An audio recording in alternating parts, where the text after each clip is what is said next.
دوسری سے نکل جاتا ہے۔ یہ چوہے کے اس فعل سے مشتق ہے۔ ایک قول یہ بھی ہے کہ نافقہ کی صورت سے مشتق ہے، چوہے کے فعل سے نہیں، کیونکہ نافقہ وہ سوراخ ہے، اس سوراخ کو کہتے ہیں جس کا ظاہر مدخل اور باطن مخرج ہوتا ہے۔ منافق کی بھی یہی حالت ہوتی ہے، وہ ایمان کا اظہار تو کرتا ہے، اس کے باطن میں لیکن نفاق ہوتا ہے، نفاق کی جگہ دل ہوتا ہے۔ جب حضور نبی کریم صلی اللہ علیہ وآلہ وسلم مدینہ طیبہ تشریف لائے تو بہت سے لوگ دائرہ اسلام میں داخل ہوئے، بہت سے لوگوں نے خود کو یہودیوں کی طرف منسوب کیا۔ زمانہ جاہلیت میں ان لوگوں کو بڑا شخص سمجھا جاتا تھا۔ منافقین شرک اور قیامت کو جھٹلانے کے اعتبار سے اپنے آبا کے دین پر ہی تھے، لیکن اسلام نے انہیں سر تسلیم خم کرنے پر مجبور کر دیا۔ قوم کی اجتماعیت نے انہیں اسلام کا اظہار کرنے پر مجبور کیا، انہوں نے اسلام کا اظہار کیا، اسلام کو بطور ڈھال استعمال کیا تاکہ قتل ہونے سے بچ سکے، دل میں نفاق رکھا۔ ان کی تمنائیں یہودیوں کے ساتھ تھیں، کیونکہ وہ حضور نبی کریم صلی اللہ علیہ وآلہ وسلم کو جھٹلاتے تھے اور اسلام کا انکار کرتے تھے۔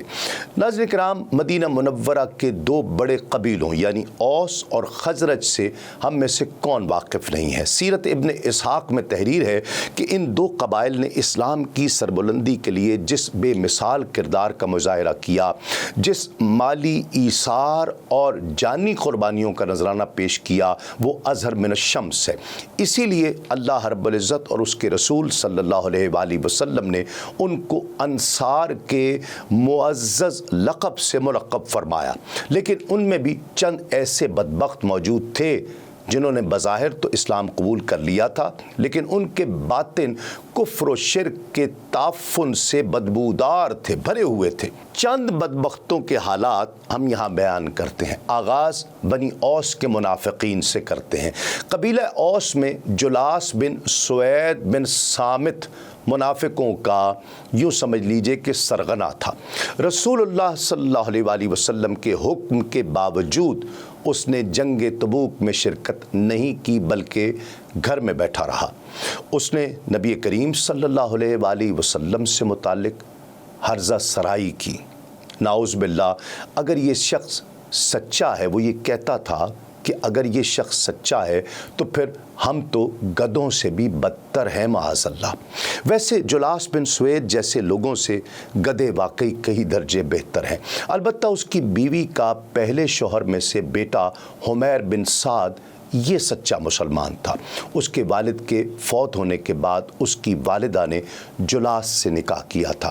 حمیر نے جب جلاس کی یہ بیہودہ بات سنی تو اس نے غیرت دینی کا مظاہرہ کرتے ہوئے کہا کہ بخدا جلاس، تو میرے نزدیک تمام لوگوں سے زیادہ محبوب ہے اور سب سے زیادہ میرے نزدیک معزز ہے۔ اگر تجھے کوئی تکلیف پہنچے تو مجھے انتہائی صدمہ ہوتا ہے، لیکن آج تو نے ایسی بات کی ہے کہ اگر میں نبی کریم صلی اللہ علیہ وآلہ وسلم تک یہ بات پہنچا دوں تو رسوا ہو جائے گا، اور اگر میں خاموش رہتا ہوں تو میرا دین غارت ہوتا ہے۔ تیرا رسوا ہونا مجھے گوارا ہے، لیکن میں اپنے دین کے ساتھ بے وفائی نہیں کر سکتا۔ حمیر حضور نبی کریم صلی اللہ علیہ وآلہ وسلم کی خدمت میں حاضر ہوئے اور اپنے سوتیلے باپ جلاس نے جو کہا تھا اس کے بارے میں عرض کر دیا۔ اسی بابت جب جلاس سے باز پرس کی گئی تو اس نے کمال منافقت کا مظاہرہ کرتے ہوئے قسم اٹھا لی کہ میں نے ہرگز کوئی ایسی بات نہیں کی، حمیر نے تو مجھ پر ناحق تہمت لگائی ہے، جس پر اللہ رب العزت نے یہ آیت مبارکہ نازل فرما کر اس کا پردہ چاک کر دیا۔ قرآن مجید میں ارشاد ربانی ہے جس کا ترجمہ ہے کہ منافق قسمیں اٹھاتے ہیں اللہ کی کہ انہوں نے یہ نہیں کہا، حالانکہ یقیناً انہوں نے کہی تھی کفر کی بات، اور انہوں نے کفر اختیار کیا اسلام لانے کے بعد، اور انہوں نے ارادہ بھی کیا ایسی چیز کا جسے وہ نہ پا سکے، اور نہیں خشمناک ہوئے وہ مگر اس پر کہ غنی کر دیا انہیں اللہ رب العزت نے اور اس کے رسول نے اپنے فضل و کرم سے، سو اگر وہ توبہ کر لیں تو یہ بہتر ہوگا ان کے لیے۔ ناظرین کرام، یہ بھی ذکر کرتے چلیں کہ بعد میں اللہ رب العزت نے جلاس پر توبہ کا دروازہ کھولا، اس نے سچے دل سے توبہ کی اور پھر اس توبہ پر استقامت کے ساتھ رہا۔ امام سہیلی لکھتے ہیں کہ اسی قبیلے یعنی اوس کا ایک اور شخص نبطل بن حارث تھا، اس نے بارگاہ رسالت مآب صلی اللہ علیہ وآلہ وسلم میں گستاخی کرتے ہوئے یہ کہا تھا کہ محمد صلی اللہ علیہ وآلہ وسلم نعوذ باللہ کانوں کے کچے ہیں، ہر شخص کی بات مان لیتے ہیں۔ اللہ رب العزت کو اس کی گستاخی گوارا نہ ہوئی تو فوراً یہ آیت کریمہ نازل ہوئی جس کا ترجمہ ہے کہ اور کچھ ان میں سے ایسے ہیں جو اپنی بد زبانی سے اذیت دیتے ہیں نبی کریم کو اور کہتے ہیں یہ کانوں کا کچا ہے۔ فرمائیے وہ سنتا ہے جس میں بھلا ہے تمہارا، یقین رکھتا ہے اللہ پر اور یقین کرتا ہے مومنوں کی بات پر، اور سراپا رحمت ہے ان کے لیے جو ایمان لائے تم میں سے جو لوگ دکھ پہنچاتے ہیں اللہ کے رسول کو، ان کے لیے دردناک عذاب ہے۔ اسی بارے میں رحمت عالم صلی اللہ علیہ وآلہ وسلم نے فرمایا کہ جو شخص شیطان کو دیکھنا پسند کرتا ہے اسے چاہیے کہ وہ نبطل بن حارث کو دیکھ لے۔ اس شیطان نما منافق انسان کا جسم بھاری بھرکم تھا، قد لمبا، رنگت سیاہ، بال بکھرے ہوئے اور آنکھیں سرخ تھیں۔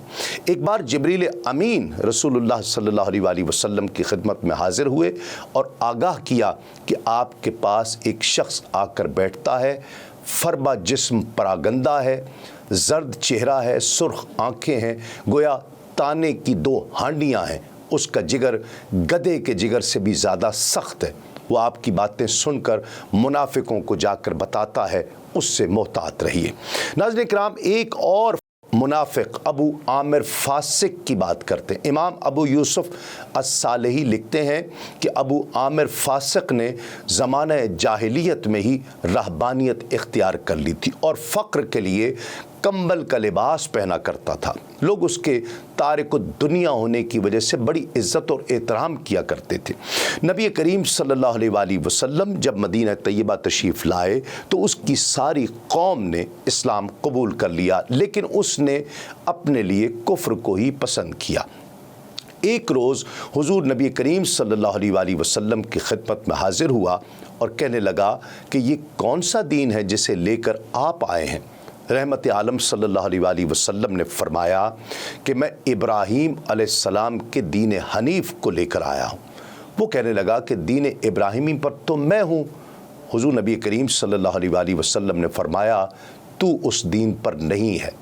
تو وہ بولا کہ آپ نے اس دین حنیف میں ایسی چیزیں داخل کر دی ہیں جن کا اس دین سے دور تک کا واسطہ نہیں ہے۔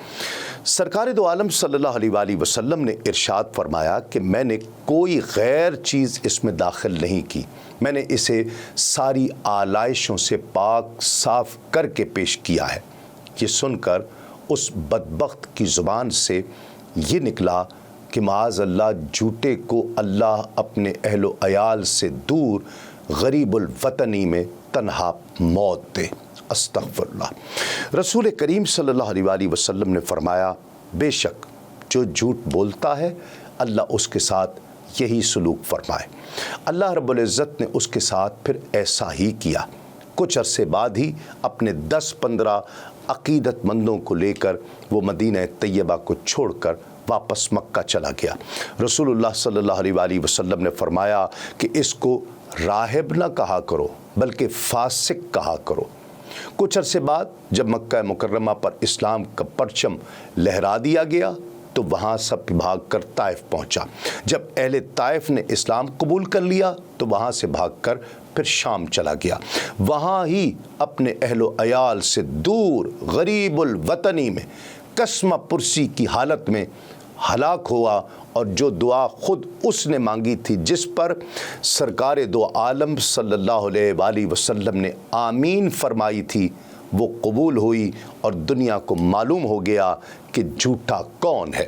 تارک دنیا ہونے کی وجہ سے جو عزت اور احترام لوگوں کے دلوں میں اس کے لیے پیدا ہوا تھا وہ اس کے لیے حجاب ثابت ہوا اور اسلام کی نعمت سے محرومی کا باعث بنا۔ ناظرین کرام، امام زینی دہلان لکھتے ہیں کہ قبیلہ خزرج میں عبداللہ بن ابی جو رئیس المنافقین کے لقب سے مشہور ہوا، وہ اس قبیلے کا ایک بدبخت اور بد نصیب فرد ہے۔ یہ بلند قامت تھا، وجیح تھا اور با اثر شخصیت کا مالک تھا۔ صدیوں پرانی لڑائی جھگڑے کے باوجود اوس اور خزرج دونوں قبائل نے اس کی سیادت کو تسلیم کر لیا اور اس پر اتفاق کر لیا۔ وہ اسے اپنا متفقہ حکمران بنانا چاہتے تھے، اور بات یہاں تک پہنچی کہ زرگر کو یہ کہہ بھی دیا گیا کہ وہ اس کے لیے ایک تاج بنائے تاکہ ایک تقریب میں اس کی تاج پوشی کی باقاعدہ رسم ادا کی جائے اور اسے تاج پہنایا جائے۔ ابھی یہ چل ہی رہا تھا کہ اسی اثنا میں مدینہ پاک میں نبی کریم صلی اللہ علیہ وآلہ وسلم جلوہ گر ہو گئے، جن کے نور سے لوگوں کے قلوب و اذہان روشن ہو گئے، اور عبداللہ بن ابی کی بادشاہت کے اعلان کے لیے جو تقریب منعقد ہونے والی تھی وہ پھر نہیں ہوئی، ہمیشہ کے لیے سمجھ لیجئے کہ منسوخ کر دی گئی۔ اس سے اس کو انتہائی صدمہ ہوا۔ ناظرین کرام، یہ بہت واضح بات ہے کہ یہ ذاتی مفاد تھا۔ اس کے سارے قبیلے نے چونکہ اسلام قبول کر لیا تھا، اس لیے اس نے بھی مجبوراً اسلام قبول کیا، لیکن اس کے دل میں حسد کی آگ ہمیشہ سلگتی رہتی تھی۔ غزوہ بنی مصطلق کے موقع پر یہی وہ بدبخت تھا جس نے یہ الفاظ کہے جنہیں قرآن مجید نے سورۃ المنافقون میں منافق کہتے ہوئے کہ اگر ہم لوٹ کر گئے مدینے میں تو نکال دیں گے عزت والے وہاں سے ذلیلوں کو۔ ناظرین کرام، یہ ذکر جاری ہے ایک مختصر سے وقفے کے بعد۔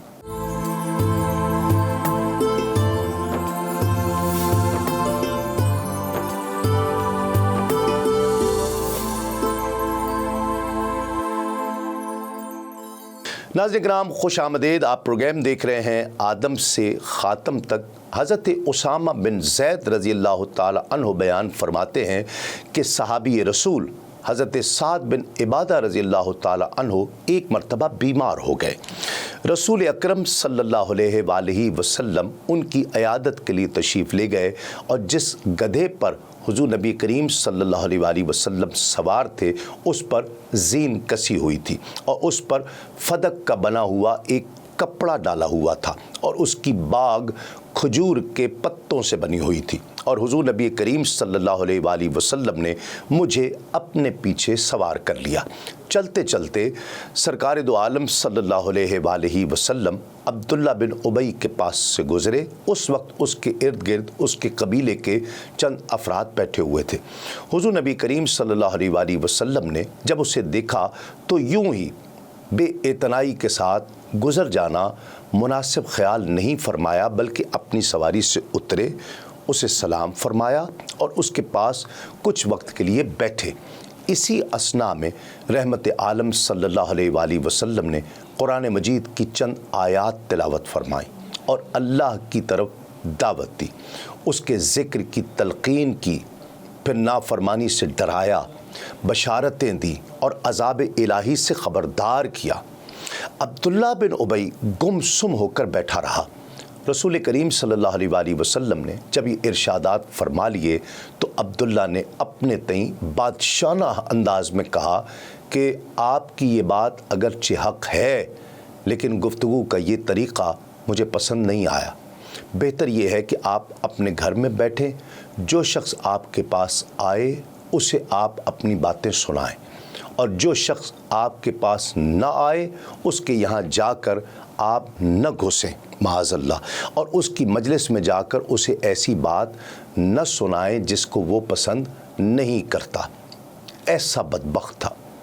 وہاں موجود حضرت عبداللہ بن رواحہ رضی اللہ تعالیٰ عنہ اس کی اس گستاخی کو برداشت نہیں کر سکے اور عرض کی، سرکار آپ بسط شوق میرے گھر تشریف لائیں، ہمارے یہاں تشریف لائیں، ہماری مجالس میں قدم رنجا فرمائیں، ہمارے گھروں اور مکانوں کو اپنی آمد سے شرف بخشیں، بخدا یہ ایسی چیز ہے جسے ہم پسند کرتے ہیں، اور یہ وہ چیز ہے جس سے اللہ نے ہماری عزت افزائی فرمائی ہے اور ہمیں صراط مستقیم پر چلنے کی توفیق بخشی ہے۔ سبحان اللہ۔ ایک شخص کی بدزبانی دیکھیے اور دوسری جانب ایک عاشق رسول صحابی کی آپ خوش گفتاری ملاحظہ کیجئے۔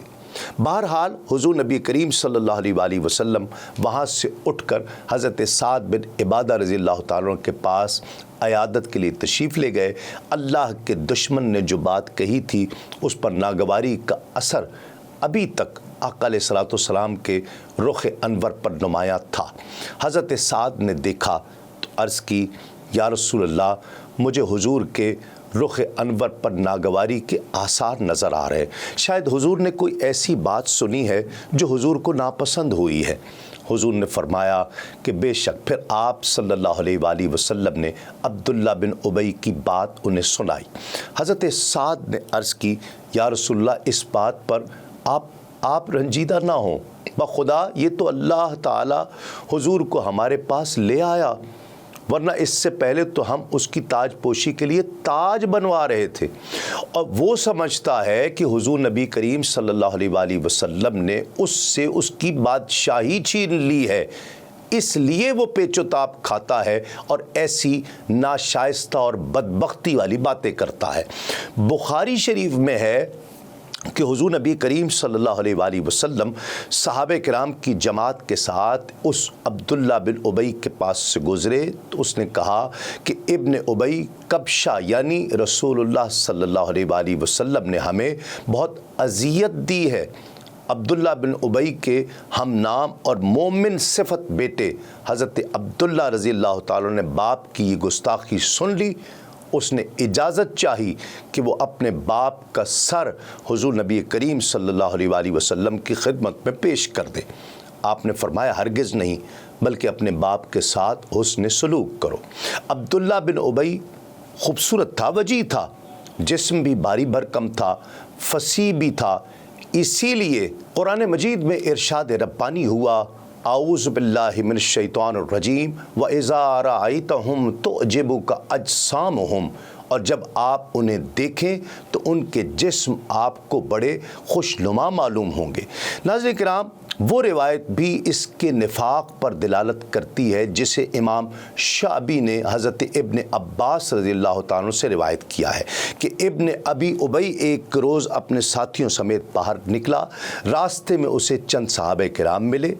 ابی نے ساتھیوں سے کہا کہ ذرا دیکھنا کہ میں ان بے وقوفوں کو کیسے لوٹاتا ہوں۔ پہلے اس نے حضرت سیدنا صدیق اکبر رضی اللہ تعالیٰ عنہ کا ہاتھ تھاما۔ اس نے کہا کہ صدیق کو خوش آمدید، بنو تیم کے سردار، سبیح الاسلام، ثانی فی الغار، اپنا مال اور جان حضور نبی کریم صلی اللہ علیہ وآلہ وسلم کے لیے نثار کرنے والے۔ پھر اس نے سیدنا عمر کا ہاتھ تھاما اور کہا، بنو عدی کے سردار الفاروق کو مرحبا، جو دین الہی میں بہت قوی ہیں، جنہوں نے حضور کے لیے اپنا مال اور جان نثار کی ہے۔ پھر اس نے حضرت علی المرتضیٰ کا ہاتھ پکڑا اور کہا کہ اے حضور نبی کریم صلی اللہ علیہ وآلہ وسلم کے چچا زاد، آپ صلی اللہ علیہ وآلہ وسلم کے داماد اور بنو ہاشم کے سردار، آپ کو مرحبا۔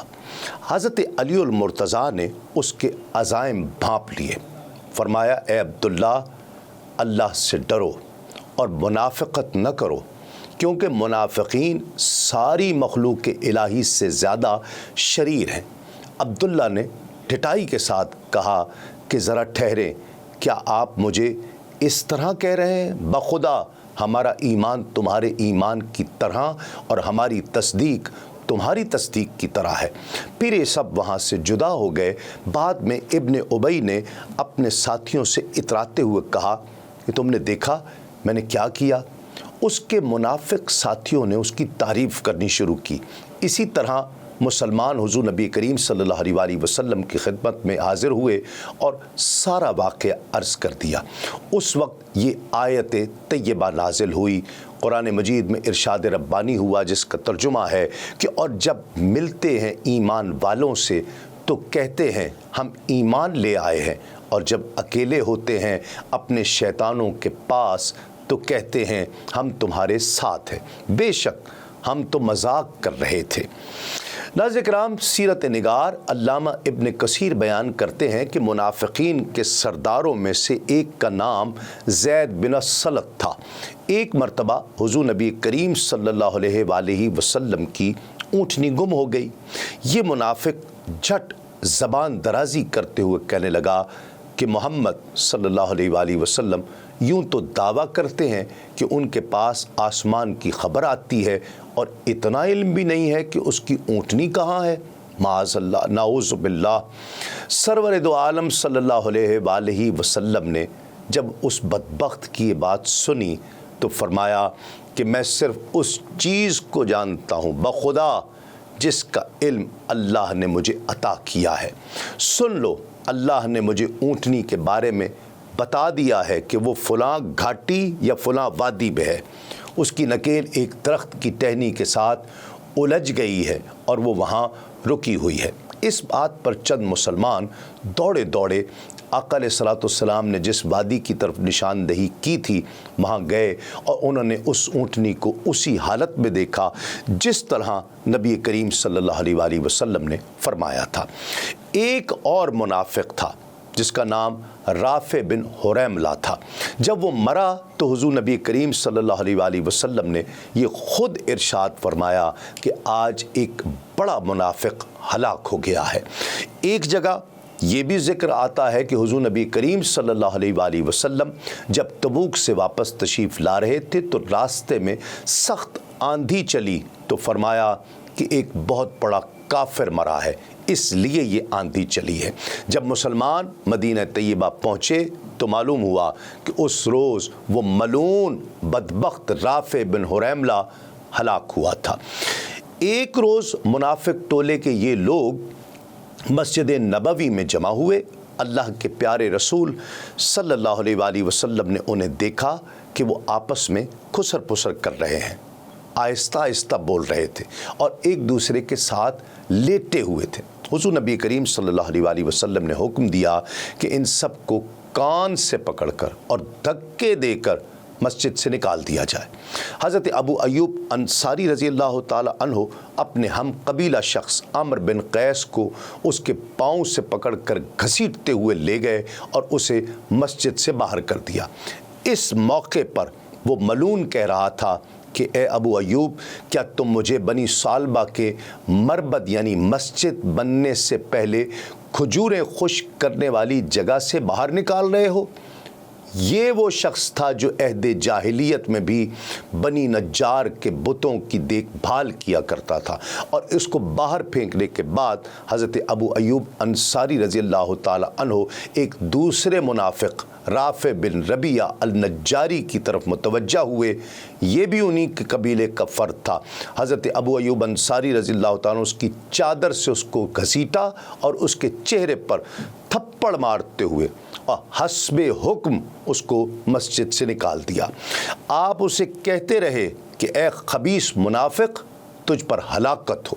اور ایک دوسرے صحابی رسول حضرت عمارہ بن حزم رضی اللہ تعالیٰ اسی دوران منافق زید بن عمرو کی طرف لپکے، اس کی بڑی لمبی لمبی داڑھی تھی، انہوں نے اس کی داڑھی سے اسے پکڑ لیا، پھر اس کو سختی سے کھینچتے ہوئے لے گئے اور مسجد سے باہر نکال دیا۔ انہوں نے اپنے دونوں ہاتھوں کی ہتھیلی سے اسے سینے پر دھکا دیا اور وہ منہ کے بل گرا۔ چوٹ لگنے پر اس خبیث نے جب یہ کہا کہ اے عمارہ، تو نے مجھے زخمی کر دیا، تو حضرت عمارہ رضی اللہ تعالیٰ فرماتے ہیں کہ منافق، اللہ تجھے ہلاک کرے، جو عذاب اللہ نے آخرت میں تیرے لیے تیار کر رکھا ہے وہ اس سے بھی زیادہ سخت ہے۔ خبردار، آج کے بعد رسول اللہ صلی اللہ علیہ وآلہ وسلم کی اس مسجد کے نزدیک بھی نہ پھٹکنا۔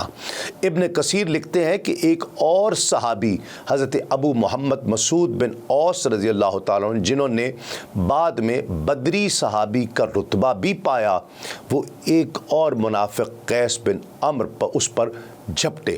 دونوں کے نام ملتے جلتے تھے، ایک ہی تھے، منافقوں میں یہی ایک نوجوان تھا، باقی سب سے کم عمر تھے۔ ابو محمد مسعود نے اس کو دھکے دیتے ہوئے مسجد سے باہر نکال دیا۔ بنو خدرہ سے ایک مسلمان کھڑا ہوا، وہ حارث بن عمرو منافق پر جھپٹا۔ اس منافق کے سر پر بڑے خوبصورت بالوں کا جوڑا تھا۔ اس مسلمان نے اس جوڑے سے اسے پکڑ لیا اور زمین پر سختی سے گھسیٹتے ہوئے لے گیا اور مسجد سے باہر پھینک دیا۔ ملعون حارث نے کہا کہ تم نے مجھ پر سختی کی ہے، تو اس صحابی نے جواب دیا کہ اللہ کے دشمن، تم اس کے سزاوار تھے کہ تو پلید ہے۔ خبردار، آج کے بعد رسول اللہ صلی اللہ علیہ وسلم کی مسجد کے قریب ہرگز نظر نہ آنا۔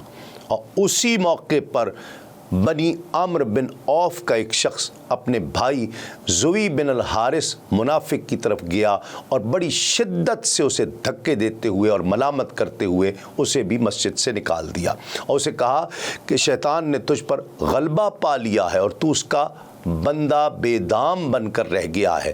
ابن کثیر لکھتے ہیں کہ منافقین کا گروہ اپنی عیاری میں اپنی مثال نہیں رکھتا تھا۔ وہ حضور کی دل آزاری کا کوئی موقع ہاتھ سے جانے نہیں دیتے تھے اور رات دن مسلمانوں کی وحدت کو پارا پارا کرنے اور اسلام کو ناکام بنانے کے لیے سوچ بچار میں غرق رہا کرتے تھے۔ ناظرین کرام، منافقین کے پہلی صدی ہجری تک کے احوال اب یہاں ختم ہوتے ہیں اور آگے بھی انشاءاللہ گاہے بگاہے ترتیب کے لحاظ سے اس ٹولی کے بارے میں ہم ذکر کرتے رہیں گے۔ اب ذکر میثاق مدینہ کا۔ ہم سب جانتے ہیں کہ محض جزیرہ نما عرب ہی نہیں، ارد گرد کے مختلف ملکوں میں بھی قریش مکہ کا کافی اثر و رسوخ تھا۔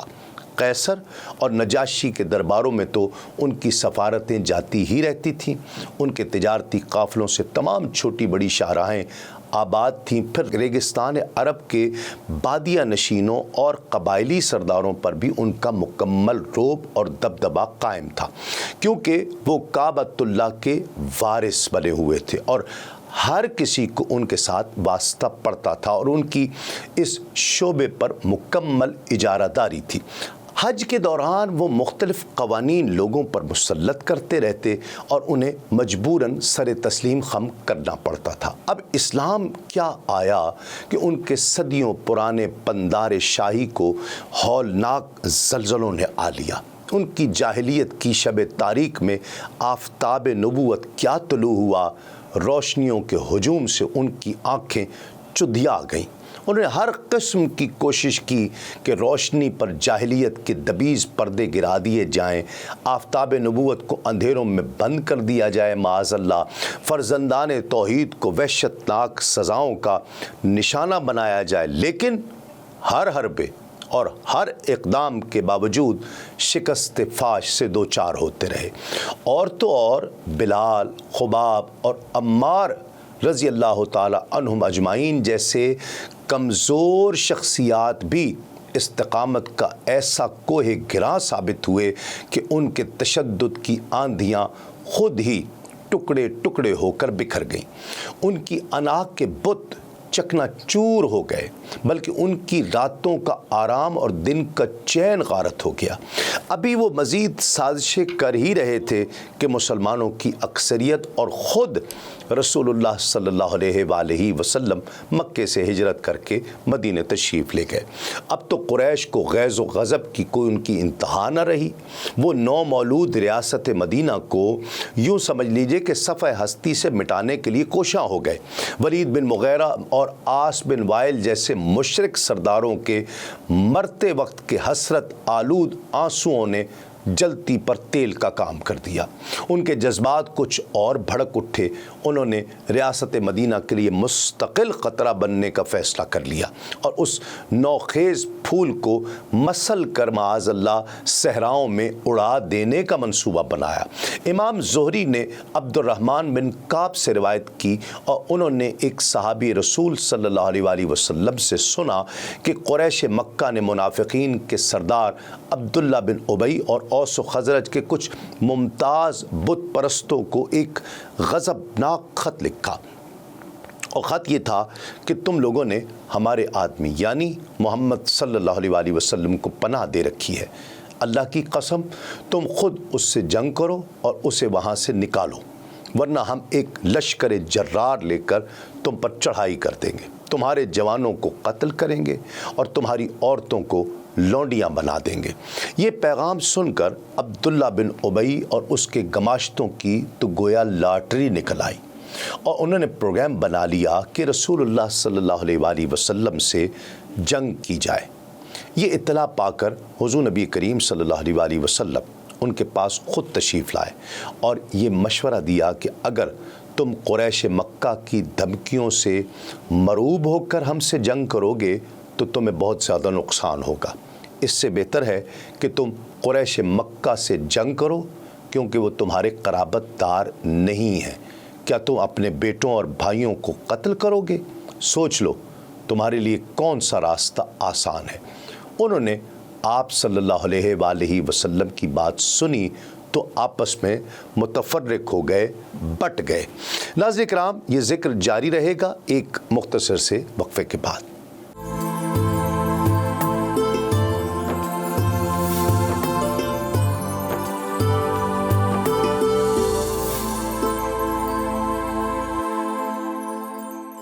ناظرین کرام، خوش آمدید۔ آپ پروگرام دیکھ رہے ہیں آدم سے خاتم تک۔ حضور نبی کریم صلی اللہ علیہ وآلہ وسلم کی حکمت افروز گفتگو سے قریش مکہ کی سازش اور منافقین مدینہ کی کاوش دم توڑ گئی، لیکن قریش مکہ کو بھلا سکون کہاں مل رہا تھا؟ وہ گاہے بگاہے دھمکیوں کی صورت میں اپنے اندر کا وہ غصہ نکالنے کی کوشش کیا کرتے تھے۔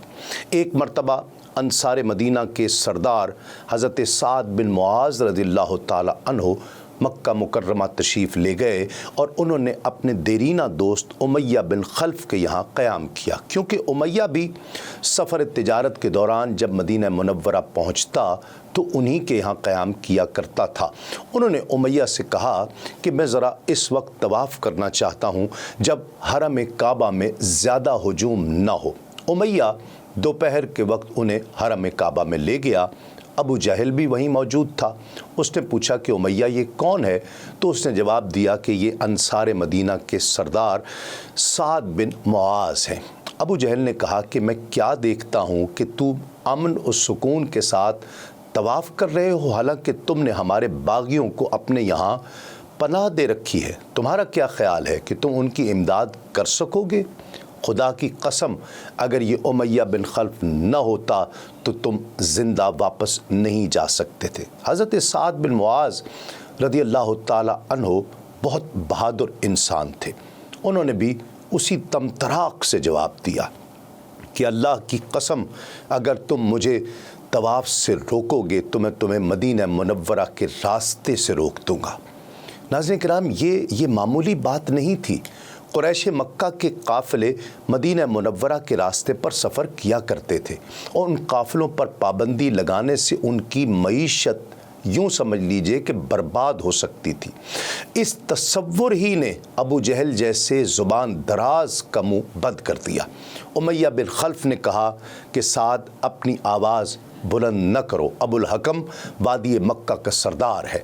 انہوں نے امیہ بن خلف کو بھی جھاڑ دیا، کیا تم بھی رہنے دو، اللہ کی قسم میں نے رسول اللہ صلی اللہ علیہ وآلہ وسلم سے سنا ہے کہ وہ تمہیں قتل کر دیں گے۔ یہ جملہ امیہ بن خلف پر بجلی بن کر گرا۔ پھر بعد میں اس نے اپنی بیوی سے کہا کہ اے ام صفوان، سعد بن معاذ نے خبر دی ہے کہ محمد مصطفیٰ صلی اللہ علیہ وآلہ وسلم مجھے قتل کر دیں گے۔ خدا کی قسم آج کے بعد میں کبھی مکہ مکرمہ سے باہر نہیں جاؤں گا۔ ناظرین کرام، قریش مکہ کی کینہ پروری اور ریشہ دوانیوں کا سلسلہ اب دراز ہوتا جا رہا تھا۔ انہوں نے یہود مدینہ سے بھی رابطے بڑھائے، بلکہ خود مسلمانوں کو براہ راست یہ خط لکھا کہ تم اتنے خوش نہ ہو کہ ہمارے نرغے سے نکل چکے ہو تو ہم تمہارے شہر پر حملہ آور ہو کر سب کو قتل کر دیں گے۔ کفار مکہ نے صرف انہی دھمکیوں پر بس نہیں کیا بلکہ وہ باقاعدہ طور پر مدینہ منورہ پر حملے کی تیاریاں کرنے اور مسلمانوں کے قتل عام کا منصوبہ بنانے لگے۔ حضور نبی کریم صلی اللہ علیہ وآلہ وسلم ان کے تحفظ کے لیے راتیں جاگ جاگ کر بسر کیا کرتے اور صحابہ کرام آپ کا پہرا دیا کرتے تھے۔ گویا ان بیرونی دشمنان اسلام کا خطرہ بھی سر پر منڈلا رہا تھا۔ دیگر قبائل بھی قریش مکہ کے دست نگر تھے، وہ کسی وقت بھی ان کے ساتھ مل کر ناقابل تلافی نقصان پہنچا سکتے تھے۔ اس اندرونی اور بیرونی صورتحال سے عہدہ برآں ہونے کے لیے حضور نبی کریم صلی اللہ علیہ وآلہ وسلم نے اپنی جامع حکمت عملی کا مظاہرہ فرمایا اور ایسے بروقت اور دور رس فیصلے فرمائے کہ عقل اور دانائی کی دنیا آج بھی اش اش کرتی نظر آتی ہے۔ آپ نے اندرون ریاست کی کشمکش کو ختم کرنے کے لیے پہلے تو باشندگان مدینہ کو ایک میثاق اور ایک دستور العمل کے تحت زندگی گزارنے کا پیغام دیا، جسے ایک مخلصانہ کوشش کا نام دیا گیا، اور اس پیغام سے ساری دنیا پر واضح ہو گیا کہ اسلام امن اور آشتی کا مذہب ہے اور دوسروں کو بھی جینے کا حق عطا کرتا ہے۔ میثاق مدینہ کی شقیں تو کافی ہیں، تاہم وقت کی کمی کے باعث ہم چیدہ چیدہ ان شقوں کا ذکر کرتے ہیں۔ یہ ایک تحریری دستاویز ہے اللہ کے نبی محمد صلی اللہ علیہ وآلہ وسلم کی قریش، یثرب کے اہل ایمان اور ان لوگوں کے حوالے سے جو ان کی اتباع میں ان کے ساتھ شامل ہوں اور ان کے ہمراہ جنگ میں حصہ لیں۔ مہاجرین جو قریش میں سے ہیں حسب سابق دیتوں اور خون بہا وغیرہ کے معاملات میں اپنے قبیلے کے طے شدہ رواج پر عمل کریں گے، اپنے قیدیوں کو مناسب فدیہ دے کر چھڑائیں گے اور دوسرے مسلمانوں کے ساتھ عدل و انصاف کا برتاؤ کریں گے۔ بنو اوف بھی اپنی جگہوں پر قائم رہیں گے اور خون بہا وغیرہ کا طریقہ ان میں حسب سابق ہی قائم رہے گا۔ ہر گروہ عدل و انصاف کے تقاضوں کو ملحوظ رکھتے ہوئے اپنے قیدیوں کو فدیہ دے کر چھڑائے گا۔ بنو حارث بھی اپنی جگہوں پر قائم رہیں گے اور خون بہا کا طریقہ ان میں حسب دستور سابق رہے گا۔ ہر گروہ عدل و انصاف کے تقاضوں کو ملحوظ رکھتے ہوئے اپنے قیدی کو فدیہ دے کر چھڑا لے گا۔ بنو ساعدہ بھی اپنی جگہوں پر قائم رہیں گے اور خون بہا کا طریقہ ان میں حسب دستور سابق رہے گا۔ ہر گروہ عدل و انصاف کے تقاضوں کو ملحوظ رکھتے ہوئے اپنے قیدی کو فدیہ دے کر چھڑائے گا۔ بنو جشم اپنی جگہوں پر قائم رہیں گے، حسب سابق اپنے خون بہا مل کر ادا کریں گے اور ہر گروہ عدل و انصاف کے تقاضوں کو ملحوظ رکھتے ہوئے اپنے قیدیوں کو فدیہ دے کر چھڑائے گا۔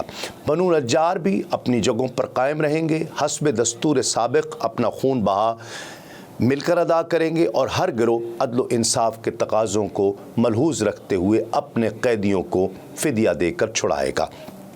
اہل ایمان اپنی کسی زیر بار قرض دار کو بے یار و مددگار نہیں چھوڑیں گے، بلکہ قاعدے کے مطابق فدیہ، دیت اور تاوان ادا کرنے میں اس کی مدد کریں گے، اور کسی مومن کے آزاد کردہ غلام کو کوئی مومن حلیف نہیں بنائے گا، اور یہ کہ تمام تقوی شعار مومنین متحد ہو کر ہر اس شخص کی مخالفت کریں گے جو سرکشی کرے، ظلم، گناہ اور تعدی کے ہتھ کنڈوں سے کام لے اور ایمان والوں کے درمیان فساد پھیلائے۔ ایسے شخص کی مخالفت میں ایمان والوں کے ہاتھ ایک ساتھ اٹھیں گے، اگرچہ وہ ان میں سے کسی کا بیٹا ہی کیوں نہ ہو، کوئی رشتہ دار ہی کیوں نہ ہو، کیونکہ کوئی مومن کسی دوسرے مومن کو کافر کے عوض قتل نہیں کرے گا اور نہ مومن کے خلاف وہ کسی کافر کی مدد کرے گا، اور اللہ کا ذمہ اور پناہ سب کے لیے یکساں ایک ہے۔ ادنا ترین مسلمان بھی کافر کو پناہ دے سکتا ہے۔ اہل ایمان دوسرے لوگوں کے مقابلے میں باہم بھائی بھائی اور مددگار اور کارساز ہے۔ یہودیوں میں سے جو بھی ہمارا اتباع کرے گا تو اسے مدد اور مساوات حاصل ہوگی، اور ان یہود پر نہ تو ظلم کیا جائے گا اور نہ ہی ان کے خلاف کسی دشمن کی مدد کی جائے گی۔ تمام اہل ایمان کی صلح یکساں اور برابر کی حیثیت رکھتی ہے۔ کوئی مومن قتال فی سبیل اللہ میں دوسرے مومن کو چھوڑ کر دشمن سے صلح نہیں کر سکے گا، اور اسے مسلمانوں کے درمیان عدل و مساوات کو ملحوظ رکھنا ہوگا۔